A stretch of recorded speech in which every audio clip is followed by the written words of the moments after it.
solemnly swear I, John Fitzgerald Kennedy, do solemnly swear that you will faithfully execute the office of President of the United States that I will faithfully execute the office of President of the United States and will, to the best of your ability, to the best of my ability, preserve, protect, and defend the Constitution of the United States. Preserve, protect, and defend the Constitution of the United States. So help you God. So help me God.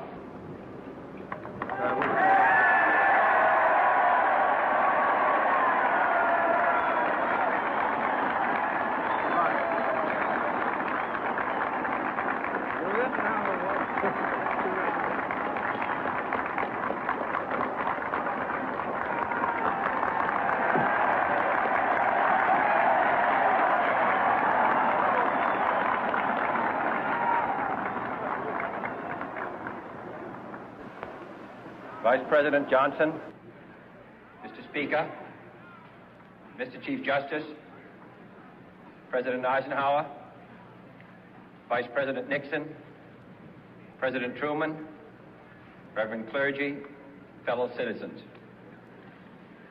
We observe today not a victory of party, but a celebration of freedom, symbolizing an end as well as a beginning, signifying renewal as well as change.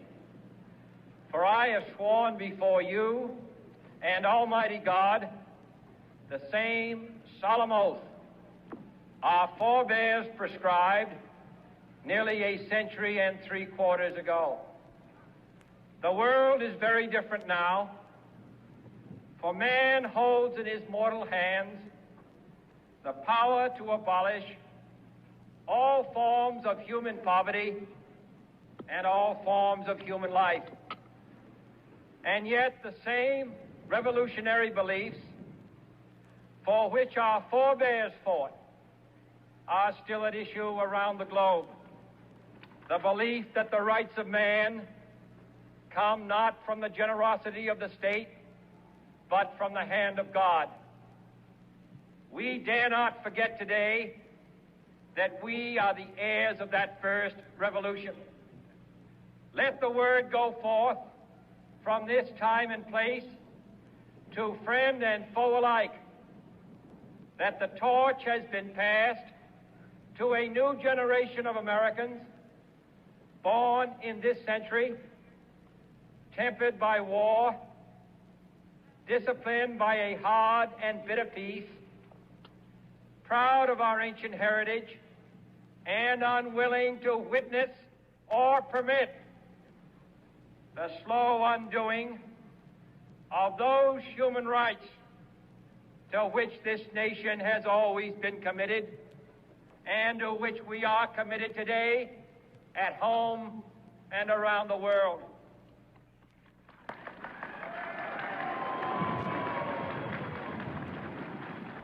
Let every nation know, whether it wishes us well or ill, that we shall pay any price, bear any burden, meet any hardship, support any friend, oppose any foe to assure the survival and the success of liberty.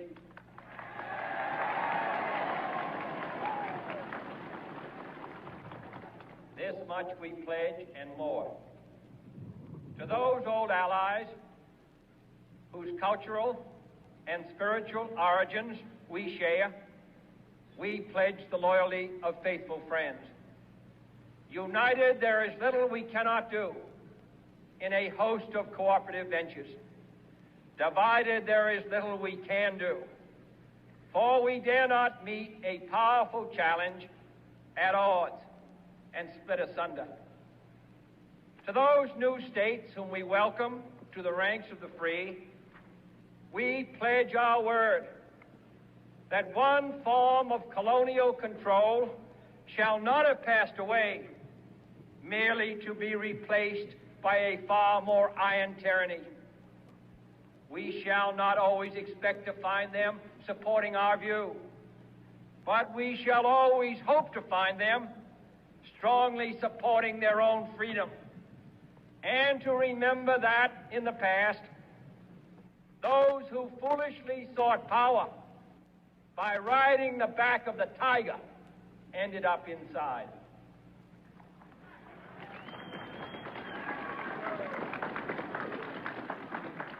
To those people in the huts and villages of half the globe struggling to break the bonds of mass misery, we pledge our best efforts to help them help themselves for whatever period is required, not because the communists may be doing it, not because we seek their votes, but because it is right.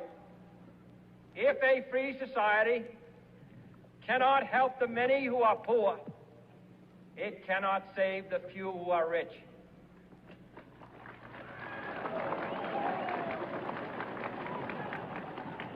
To our sister republics south of our border, we offer a special pledge to convert our good words into good deeds, in a new alliance for progress, to assist free men and free governments in casting off the chains of poverty.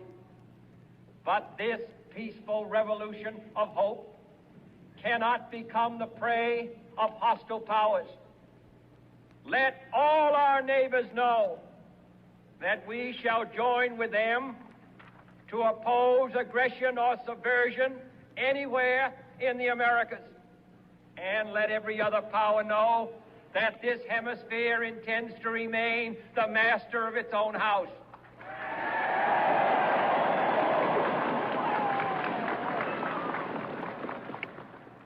To that World Assembly of Sovereign States, the United Nations, our last best hope, in an age where the instruments of war have far outpaced the instruments of peace, we renew our pledge of support to prevent it from becoming merely a forum for invective, to strengthen its shield of the new and the weak, and to enlarge the area in which its writ may run.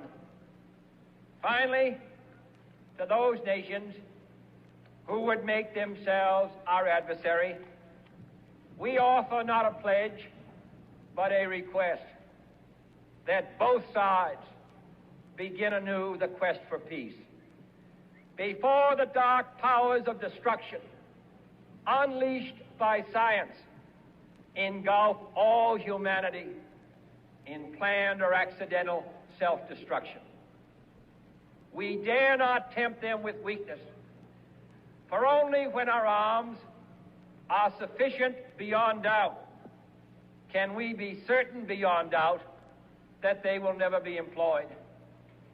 But neither can two great and powerful groups of nations take comfort from our present course, both sides overburdened by the cost of modern weapons, both rightly alarmed by the steady spread of the deadly atom, yet both racing to alter that uncertain balance of terror that stays the hand of mankind's final war.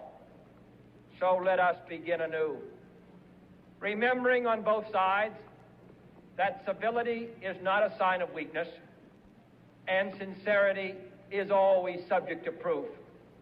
Let us never negotiate out of fear, but let us never fear to negotiate.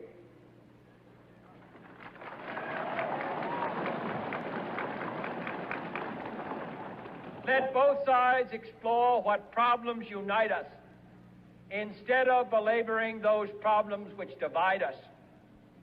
Let both sides, for the first time, formulate serious and precise proposals for the inspection and control of arms, and bring the absolute power to destroy other nations under the absolute control of all nations.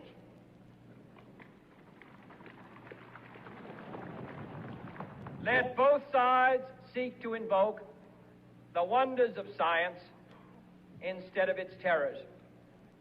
Together, let us explore the stars conquer the deserts, eradicate disease, tap the ocean depth, and encourage the arts and commerce. Let both sides unite to heed in all corners of the earth the command of Isaiah to undo the heavy burdens and let the oppressed go free. And if a beachhead of cooperation may push back the jungle of suspicion, let both sides join in creating a new endeavor, not a new balance of power, but a new world of law, where the strong are just and the weak secure and the peace preserved. All this will not be finished in the first 100 days, nor will it be finished in the first 1,000 days, nor in the life of this administration, nor even perhaps in our lifetime on this planet. But let us begin.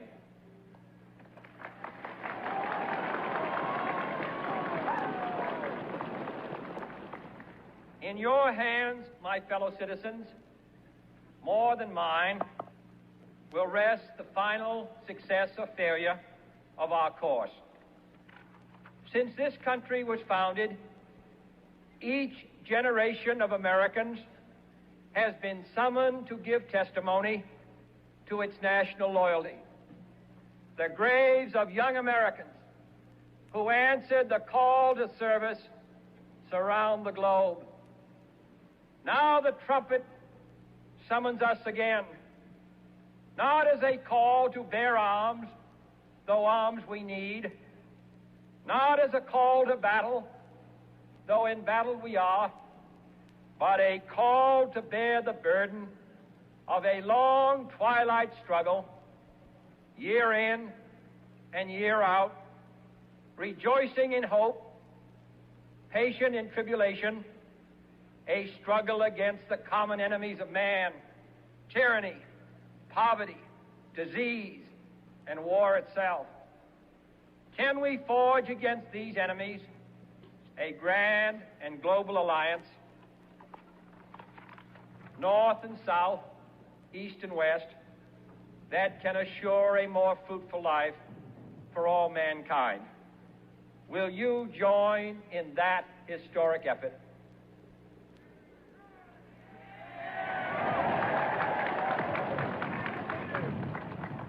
In the long history of the world, only a few generations have been granted the role of defending freedom in its hour of maximum danger.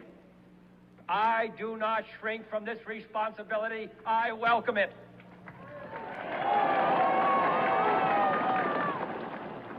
I do not believe that any of us would exchange places with any other people or any other generation. The energy, the faith, the devotion which we bring to this endeavor will light our country and all who serve it. And the glow from that fire can truly light the world. And so, my fellow Americans, ask not what your country can do for you. Ask what you can do for your country.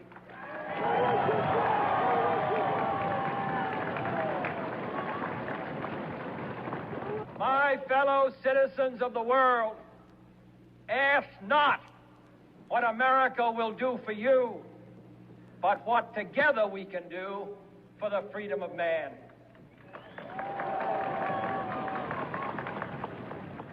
Finally, whether you are citizens of America or citizens of the world, ask of us here the same high standards of strength and sacrifice which we ask of you.